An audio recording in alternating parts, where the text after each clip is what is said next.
Hello and welcome to the Indy Author podcast. Today, my guest is Alexa Bigwarfe. Hey, Alexa, how are you doing? Hey, good. How are you? I'm doing great. Thank you. To give our listeners and viewers a little bit of background on you, Alexa Bigwarfe is a mother to three wildlings who keep her on her toes. She's an advocate, activist, speaker, author, and author coach, publisher, and podcaster. Her writing career began after her infant daughter passed away at 2 days old, and she turned to writing for healing. Since then, she has used her writing platform for advocacy and activism to support mothers, children, and marginalized voices. She began a nonprofit, Sunshine After the Storm, to support mothers in their most difficult time. She's the creator and co-host of the Lose the Cape podcast and has co-authored 4 volumes under the Lose the Cape brand. Her primary business is Write, Publish, Sell, a company dedicated to shepherding authors through the process of writing and publishing their books like a pro. She owns Kat Biggie Press and a children's book publishing company, Purple Butterfly Press, both dedicated to bringing stories of hope, inspiration, encouragement, and girl power to the world. And I met Alexa when she hosted the Women in Publishing Summit, which was a great summit, great fun to participate in. And I wanted to invite her to the Indy Author podcast to talk about book marketing fundamentals and keeping it fun. And so I'm going to just start out with a question. Why is marketing such a hard sell to authors? Like, why do we keep having to try to convince authors that it can be fun? It's really funny because I don't know why it's so hard for people to understand, because it seems commonplace, right? If you're going to be selling something, which now as an author, you have a product that you're trying to sell, marketing should just be the thing that you have to do, especially for newer authors, first-time authors, or those who have maybe launched a couple of books but aren't seeing the sales they want. Marketing is such a key piece of that, not only positioning the book in the right places, but also finding the ways that you as an author can get out there and talk about this. But it's funny, in a lot of indie communities, and I think this is honestly shifting a little bit as we get more what I like to call the professional authors out there. Like, the professionalization of authors is becoming a real thing now. There are a lot of companies like mine and the Women in Publishing Summit and many other things, Joanna Penn, the Self-Publishing 101 School, all these types of things that are really helping authors become better at what they're doing. I think we're starting to see this shift, but for a long time, there was a lot of resistance. Authors just wanted to write, and they didn't understand why marketing needed to be such a big piece of this. And I think it stems from our belief back in the old traditional system where authors had a big publisher behind them who would do a lot of this on their behalf, and they didn't necessarily have to. But as the entire publishing industry has shifted, as more people are indie publishing, as more people are working with smaller presses, and even with some of the larger traditional companies, the marketing really is falling largely on the shoulders of the authors. So we have to get beyond this thought that I'm a writer and I'm going to write and the rest is going to be done by someone else, or the rest is just going to happen when I put my book on Amazon. And we really have to realize that, no, this is our responsibility and we need to do it, but understanding that it doesn't have to be this thorn in our side. It can be something that's really enjoyable. And the way to make it enjoyable is to put yourself in a position where you are communicating with your readers and getting feedback from your readers and doing the things on social media that you enjoy and having that relationship with readers. It does seem as if there's an art and a science to marketing, and the art should be easy for us because it pretty much involves talking about our books. The science, I think, is sometimes more challenging because I think that authors can sometimes get stumped by the things like understanding how to identify comp authors and things like that. But if we just start out with the art of it, the part that is, now I get a chance to talk about my book. Is that in fact a good way to go about it, or is that a pitfall-y way to go about it? I think it's a pitfall because that's where people get stuck. They're like, okay, I've already told people about my book. So now what do I talk about in my marketing? And in reality, what you need to do is start thinking about the bigger interests of your readers. And this really depends on your genre. There's so many ways that you can crack this depending on whether you're writing fiction or whether you're writing a children's book or whether you're writing a memoir. But if you think about yourself as a user of content, as a consumer of content, of what you like to look at when you're on social media, what you like to listen to on podcasts, what you like to hear on the news or watch on TV, it's often not about a particular book. It's about the themes behind the book. It's about the things that intrigue you and pull you into that. And that's where really knowing your audience, your ideal audience, your target audience, and the things that they're really interested in can help you start creating other lines of topics that you can put out there so that people are engaged with you. If you're writing rom-com, for example, putting funny things out there that gets people to laugh is something that'll make people want to follow you and then see what you're doing. If you're writing thriller, you want to be sharing, or crime, you want to be sharing other things that are going to interest people. Maybe it's a podcast you're listening to. Maybe it's a true crime thing that just happened. If you're writing a children's book, there's generally a theme behind that book. So are you talking about empathy or kindness or learning your ABCs or any of those things? You have to pull those themes from whatever it is in your book and find interesting things to talk about with your audience that relate to that, so that it's not always just about my book and I did this and I did this, but here's some other books, here's some other resources, here's some other things that may be really interesting to your audience, so that you're starting to create a conversation with the people who are following you in different places or are reading your blog or reading your newsletter. And if you're just talking about your book and what you're doing, you're going to shut down that communication. People are going to lose interest and even potentially unfollow you, which you definitely don't want, because that shuts down everything with your potential with them. Yeah, I think one of the lessons I learned the hard way, as I think many people did, is when I was starting out, I knew all the rules about 60% of your social media posts should be about something other than yourself. I forget what the numbers were. It was clear that it shouldn't always be by my book, by my book. And I tried to do that, and I wasn't getting a lot of traction. And at some point, I just thought, you know what, I'm just not really going to worry about this marketing stuff anymore. But I'll use my Facebook platform as an example. I would be scrolling through my own feed. And when I was looking for ways to promote The Falcon and the Owl, which was one of my Ann Kinnear suspense novels, I must have written Falcon and Owl in post, and then I started getting a lot of bird pictures. And bird photography is like a huge thing, and people have these unbelievable photographs they've gotten of birds. And I started sharing those out to my page. Like, it wasn't until I'd given up on my Facebook page as a promotional outlet that I started having success in engaging people, because I was like, well, I don't feel like posting about my book, but this is a really cool bird picture. And I think if people can go into it with that recognition, that like, find the things that you like and that tie to the brand you want to create, and just share those out, even if they have nothing to do with your book at all.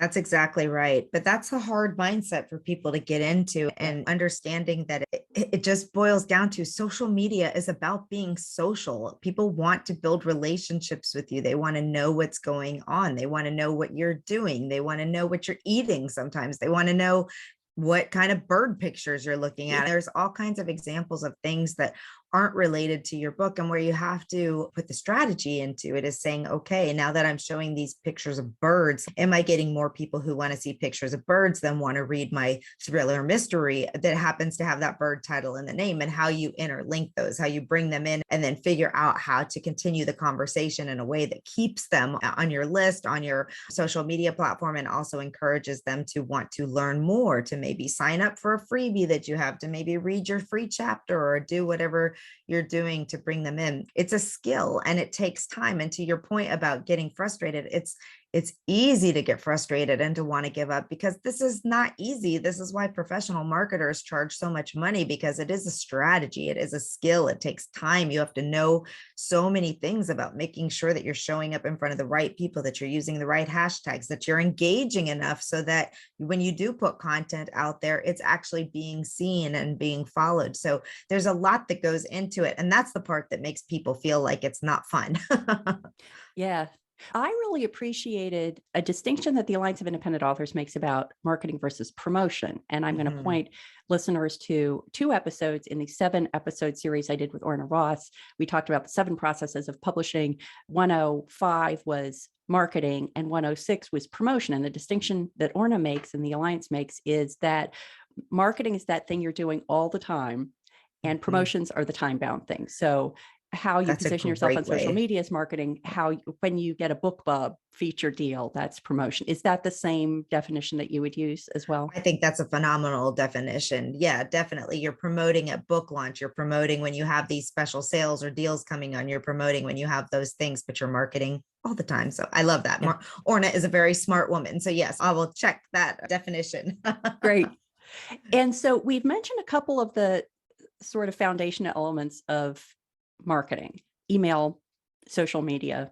Are there other sort of big chunks of marketing content that we want to address? So when you break down marketing and promotion, obviously being two different things, you have your from start to finish or never finish, just get the finish word out of your mind because you'll be doing this as long as you're trying to sell your book. So you have those different inroads, I suppose you could call them, on how you're doing this. So you have paid ads, you have promos that you're doing either with other groups of people or that you're doing out there, you're doing positioning of your book, and a lot of things that people don't even consider about marketing. Does your cover market the book the way that it's supposed to be? When people look at your cover, do they understand what your book is about or what genre you're in? Are your keywords and set up properly? Is your book description there? Like, these are a lot of things that people don't even consider when they're thinking about their marketing, is the big picture of all the things that you're doing out there. Have you found people to leave reviews? The reviews are a tremendous piece of your marketing, that word of mouth marketing, other people giving feedback on your book and what they want people to know about your book. So all of these things come together to help you figure out a big holistic picture of what's going on, and they need to be working together. But then you have your social media, as you mentioned, you have your website if you're using that for blogging, you have a podcast, you have media, earned media and paid media where you're getting out and discussing in front of groups. But now that COVID is finally, hopefully, on its way to being behind us, you have the opportunity to get out and meet people, and those interpersonal relationships and being face to face with people, whether it's at a book signing event, whether it's at a fair where you set up a table, whether it's at a panel that you're being a participant of, all of these different things that you can participate. These are all different avenues for marketing your book. So basically, anytime that you can get out and meet people and talk to people, whether that's virtually or in real live events, anytime you're doing anything that can make people know that you are an author and that you have a book and that your book is about this, those are all different avenues to consider. So obviously, we could probably do an episode. In some cases, I have on each of those topics. But let's take the perspective of someone who is just finishing their first book or has just published their first book, and they've just been heads down in the writing part now. So now they're stepping back and they're realizing that there's this other marketing activity that has to happen. And I think we've mentioned the concept of holisticness of one's marketing approach a couple of times. So if you look across all these components like social media and website and reviews and podcasts and cover and all that, what prep work can a new author do in order to make sure that they're approaching this in a holistic way and that they're setting themselves up for success from a marketing point of view? The biggest thing is not to decide, okay, I'm done writing my book and now I'm going to start marketing. That's a mindset that people really have to pull themselves out of and realize that we have to establish our own platform as indie authors. We have to grow those things, and they do not grow overnight. So the sooner that you can start that, and I'm sure I'm not the first person to say that so many people wait till it's too late really to start their marketing. But if that's your case, if you find yourself, oh no, that's me, I just finished writing my book and I was planning on launching it next month and I haven't done all of these things. The beautiful thing about indie publishing is that we are in control of the timelines. So the biggest thing that I would tell people is give yourself the space to actually do enough marketing so that you can see the kinds of results that you want on your launch day.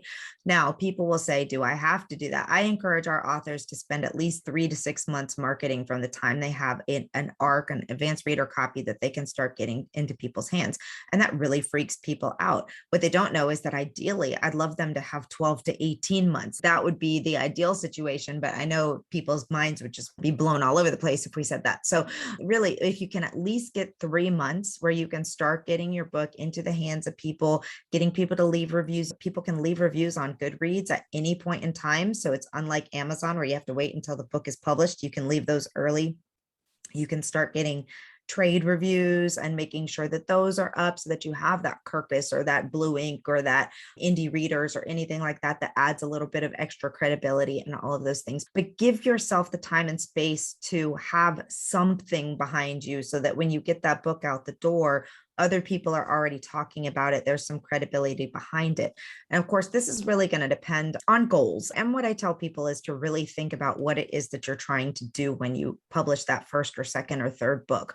Are you more focused on getting a book to an audience of readers that you already have? For example, in the nonfiction world, I worked with an author not long ago. She's been working on this book for several years. She didn't care about hitting a bestseller list. She didn't care about being #1 on Amazon category. She didn't care about any of those things. What she cared about was the fact that she'd been telling her already established community of people that she had this book. There was a specific date that she wanted to get it done by. And we just, as soon as the book was ready, we published it because it was a very short time frame and she didn't do a lot of these other things.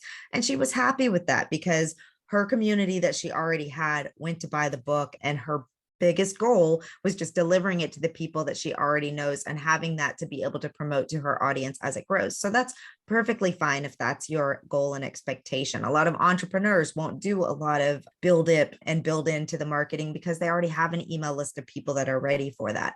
And for fiction authors, if you're launching multiple books, for example, maybe you have a 3 or 4 book series and you're going to be publishing them in a rapid release kind of format, that in itself is a marketing endeavor, because that first one, you may not have as much marketing and lead up and build into it. But when you launch the second one, there's a little bit more, and that also markets the first book. When you launch the third one, that helps the first and the second. There's no one true cut and dry answer on the timeline for launch and how to do it. It really goes back to, what do you want when you release that book? And if you're okay with saying, I know I didn't do 3, 6, 9 months of marketing, I'm good with that. I want this book in the world so that I can get the second one out so I can, and so on and so forth, then that's okay. But what we often see happen is people say that, and then they launch the book and it doesn't have the sales they want. And then they're all bummed about it. So going into it, knowing if I do not spend the time to get advanced readers, to get reviews, to do all the things, I know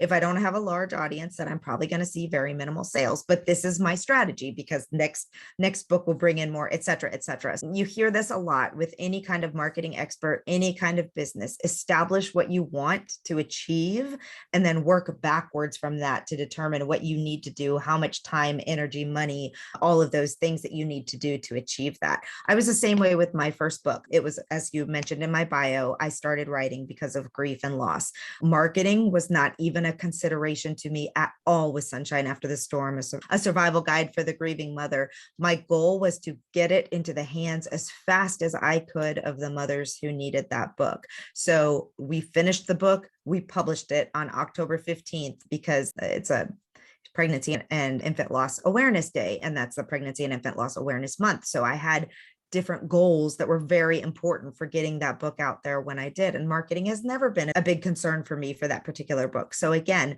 why are you publishing the book is a huge thing, and factoring what you're going to do to get it out there. Who are you publishing it for? Do you need to spend all the time and money? But for fiction authors, for your first book, especially if you don't have one coming out immediately after, and this book is establishing your base as a fiction author, like I really, and for memoirs, this is a big one too, really encourage you to put on the brakes, pause, and just say, okay, what do I want on launch day? And if I'm going to be able to achieve that, is it worth it for me to go ahead and add in 3 more months before my launch date so that I can check off these boxes and do these things, ensuring a little bit stronger of a launch?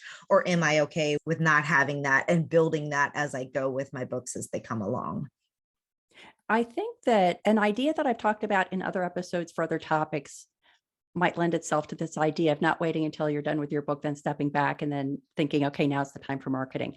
And as you were talking, what I was picturing is your manuscript, let's say you're writing a fiction book, and then 2 other documents that you have up in the background. One would be thoughts about marketing content, and one would be thoughts about marketing strategy. And so I've talked about this in the past with regard to writing a book description. And this applies not just if you're a new author, but even if you're an old author, that writing the back cover text for a book is really painful for me anyway, Yes, and for many other indeed. fiction authors. And I was talking about this, I think it was with Brian Meeks when we did an episode about writing book descriptions. And we both agreed that it's almost a better idea to write your book description before you've written a book because it keeps you from getting into this. Now I'm going to tell you a little microcosm of the plot, which I think a lot of people fall into for book descriptions. And it's more that very early on, you might be in a place where you're saying, I really want to write a book that explores family dynamics in the case of an inheritance. And so capture that somewhere, because that would be great fodder for the content of some marketing, i.e. your back cover text. And then the other way I've used this kind of while I'm writing is that all my Ankeneer suspense novels have a kind of one design element that's the central image. And for most of the time, I'll get to the end and I'll think, oh my God, what should I tell my book cover designer I want as the central image? But if I'm thinking about it while I'm writing, I can say, oh, you know what would be really cool would be a such and such. But then I'm also thinking, the story about your first book made me think that there's also the strategy thing that you should have as your third open document in the background, which is, why am I doing this? And that's the goal you want to reach. You were saying you wanted to launch at a certain time because of a date that was significant, and you already knew the audience of people. If you keep those as little separate background documents, it provides a nice way to capture that. So it's not just this monumental thing you have to think about when you're done writing. Absolutely. And that is a great way to frame it for people, because it's so important that while you're writing, this is how my mind goes. I'm writing my first novel right now. I've written lots of nonfiction books, but this is my very first novel. And as I am writing it, like ideas just pop into my head of, it's set in Paris, right? So I'm constantly thinking, oh, I could share pictures of the Eiffel Tower. I could do this, or I could do that, and coming up with these ideas. Or I'm going to be in Paris this summer. I should be filming videos of the locations that will be in my book so that I can get people, because I know it's a romance, but it's really going to speak to people who love Paris and love traveling and love adventure and excitement in there. So as you're thinking about who's going to be reading your book, you can start thinking of ideas that will help you throughout. And I've tried to do this little by little, but I tell you, I have a whole new level of empathy for fiction writers now that I'm in the weeds with you all, is that it is hard. Like, writing a book in itself takes so much time and energy, especially if you're also working a full-time job or managing a family or caring for anyone else or doing life at all. It is hard to do all of the things. But if you have these ideas that you're even just jotting down along to the side, when you have those moments, like when it goes to your developmental editor and you have a few weeks, then you've got these ideas already in place. You can say, okay, I'm waiting for feedback. I can start doing some of these things. I can start thinking about the marketing element while I'm doing this and that. So having this mindset of having, I love your visualization of the 3 different documents, because you're thinking about the marketing, you're thinking about the strategy, you're thinking about the who, you're thinking about all those things as you're going through the process. And then you don't wind up at the end of your editing and going, okay, now what? Because you've already established that. It would also be interesting to have sort of a beta reader group. I don't know if it would be the same group of beta readers that you would give your manuscript to, but maybe after you've given your beta readers the manuscript and they've read it, then show them your notes about your marketing strategy, marketing goals documents, and say, what do you think? Like, do you think that this is the right image to put on the cover? And they might say, oh no, because I've read other books that this reminds me of, and they all have the Eiffel Tower in the background or whatever. Exactly. They might be able to help you think through that reader perspective, because it's the reader perspective you need to be thinking about, not the author perspective when you're coming up with marketing ideas. Absolutely. At 150 million %. That's so true. Yeah, that is a great idea. And that's why choosing the right beta readers who know your genre is so important. Having great writers as beta readers is great, but having great writers that also know the genre and know the audience that you're marketing to is what would be phenomenal, and trying to use them for that role as well. I really like this idea of the importance of getting yourself into the reader mindset.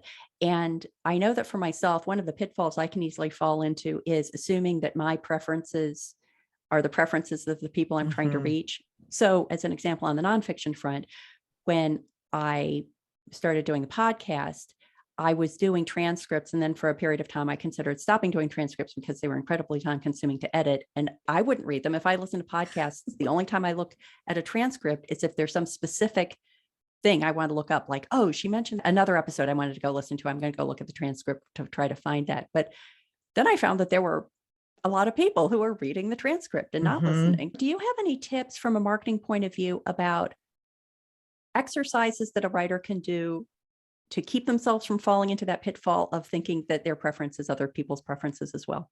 Well, one of the things you can do is be a voracious reader in your genre, because when you're reading other books and seeing what's happening and you're following what those authors are doing, if you're signing up for other author newsletters, if you're watching what they're doing on Amazon or watching how other people are responding to their books on Amazon, reading reviews of books that are your comp titles and things like that, you can glean a lot of that. But this is also a great way for you to use your social media to ask questions. Like, people love giving advice. They love giving advice. So you can ask questions like this in your social media. Hey, is this important to you? I'm thinking about doing this. Would this resonate with you or would it not?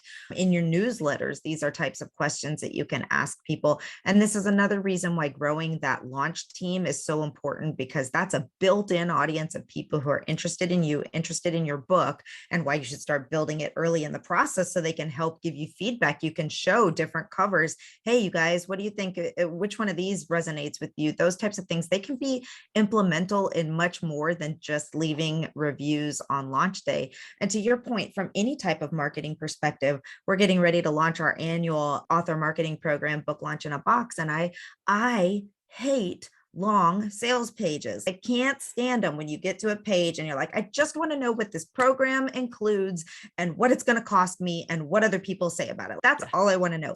But I was like, so do we really need to create all of these fancy images with pictures of all the things? Because I don't care and blah, blah, blah. And I was ready to cut all of that stuff off. And half of my team was like, no, I totally want to see a picture with graphics of things. And I want to see these. And I want 72 frequently asked questions that go through everything. So you really do, you have to know that, to your point, exactly the way you process something or think about something is not the way other people do it. We come into everything with our own biases.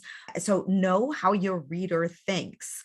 When I go into Amazon, for example, I love to read reviews, and you should be reading reviews, not only of your books, but of other people's books, because that puts you in the mindset of what other people who are reading those types of books are thinking about those books. Do they talk about the cover? Do they hate the cover? As authors, we get really irritated when people leave us low reviews because of the cover, but those are critical reviews. The 1-star reviews are critical reviews because they show what turned somebody off from something in whatever they did. Maybe their description was off. Maybe the person bought the book thinking it was a rom-com because the cover makes it look like it's a rom-com, but in actuality, it's a really deep story of friendship, but that didn't come across through the message. So now you've got people who are angry because they bought a rom-com or bought what they thought was thinking as a rom-com, and it's all of this. So again, there's lots of ways from start to finish how you can seek out other people's feedback. And some of it's going to be passive, where you're just out there looking at what is already out there on other things. And some of it will be very active, where you can ask your audience, how do you feel about this? What do you think about these? Do you like illustrated covers or do you like non-illustrated covers? This or that, all those types of things, people will tell you. Yeah, I think that the other nice thing about not only being a voracious reader in your genre, but also imbibing in all the marketing approaches that the people you read do. So if you love a particular author, follow them on social media and subscribe to their email newsletter and look at all those ways that they're interacting with their followers. I know a great example of that is Karen Dion, who wrote The Marsh King's Daughter, which is one of my all-time favorite books. And that story is about a dysfunctional family, let's say, that lives in, I think it's the Upper Peninsula of Michigan. And Karen and her husband lived there at one time. They live in that area and they enjoy going out in the backwoods of the Upper Peninsula. And she shares a lot of pictures of, here's me and my husband back when we were living off the land in the 70s. So she never says buy my book. It's always just stories that she knows will be of interest to people. If they were interested in the setting of The Marsh King's Daughter, they're going to be interested in these posts that Karen is sharing. And yeah, I think following the people that you admire and want to emulate is a great approach. You didn't ask me this question, but what you just said made me think of something else too. And that is on the topic of building your social media and knowing who's coming in and following you and all those kinds of things. Even if you're not constantly promoting your book out there, people should know, it should be very clear to them through your bio and through things that you post from time to time that you are an author and that you have these books. But know in the back of your head that even if you gain 10 million subscribers, and a lot of them are coming to you on Instagram, for example, because they like the pictures you post, that's not necessarily going to translate into 10 million people are going to buy your book. And I have this conversation a lot. Just had the conversation with an author the other day, and he was kind of like shoving off some of my suggestions for what he could do to market, because he's like, I'm not worried about it. I have 40,000 people that follow me on Twitter, and I have this person and I have this person that have millions of followers, and they're going to share it. And that's awesome. That's a huge leg up on somebody who has 10 Twitter followers, or, nobody at all. However, you have to remember that not everybody who's going to follow you wants to read a book, period. So they may just be on Instagram because they like the pictures and they like being entertained through that type of thing. So keeping that in mind too, back to the marketing thing, is the numbers and the expectation, and knowing that it's going to be a small percentage. And I'm going to say small, like as in 1 to maybe 10% of the people following you who will actually buy your book.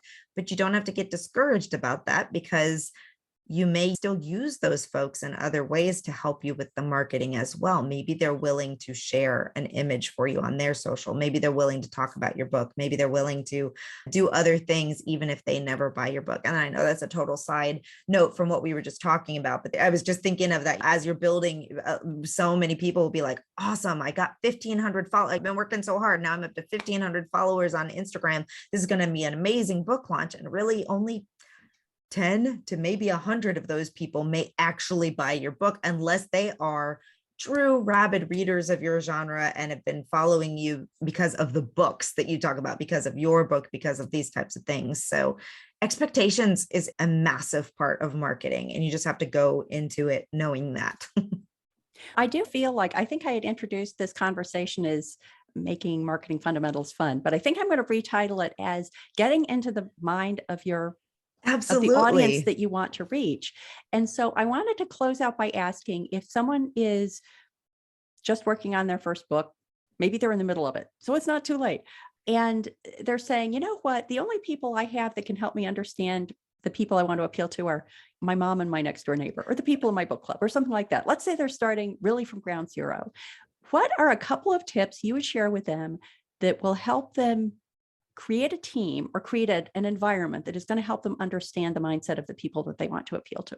Absolutely. I mean, even if it's just your mom or your best friend or your neighbor who initially are interested, use them and to tell you, why are you interested in? What kind of things would you like to hear more about? How can I make this so that you would definitely want to click on this link or engage in this post, or all of these things? And also, who do you know? You mentioned book clubs. Most people in a book club, well, there is at least generally 5 to 7 people there. Can you share this with them and ask them to also follow, or ask them also to read my sample, or become part of this book club? Do they know other people, other places that are in book clubs with them?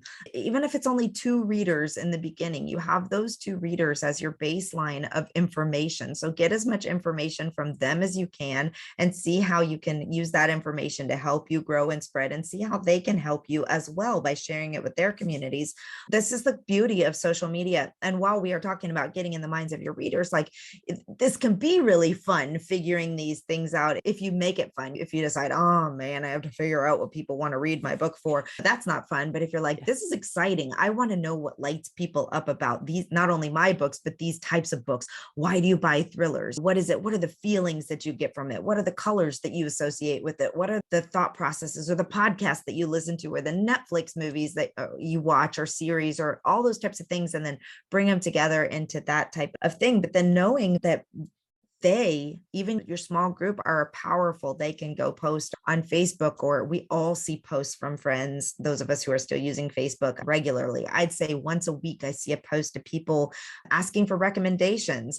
It's summertime. I love to read thrillers. Does anyone have a great book that I can add to my list? When they see posts like that, say, yes, indeed, I do. I know of this book. It's really awesome. And then not only does that friend, but everybody, because we all do this. We're like, I know when my friend posts this, and I'm like, oh yes, I need need some new good summer romance reads. And I say, I'm like, okay, write this book down. Okay, add this one to my cart. Okay, add this to my library list, all of those types of things. And on that note, making your book available to all the places where readers can access your book is so important.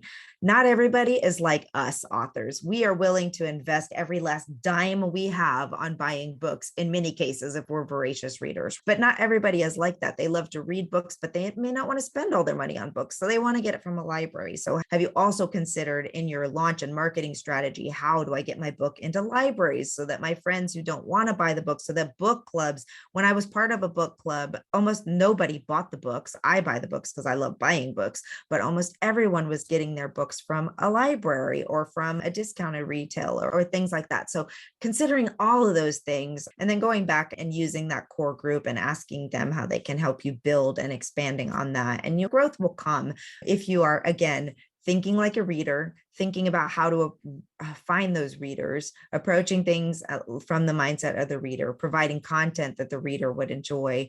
And that's how you take from a very small place and just continue growing. Cool. Well, Alexa, thank you so much. That was so helpful and insightful. Please let the viewers and listeners know where they can go to find out more about you and all you do online. Yeah, sure. So if you are interested in book marketing or publishing or any of those things, writepublishsell.com is our hub for all things related to that. If you are a woman author, or men too are invited and interested in growing your professional career as an author or a professional in the industry, you can check out the womeninpublishingsummit.com. We're on social by a variation of Write, Publish, Sell or Women in Publishing Summit or Women in Publishing on just about everything. And come follow us, come check us out. We love to continue to help authors in their journey to move forward. Great. Thank you so much. Thank you.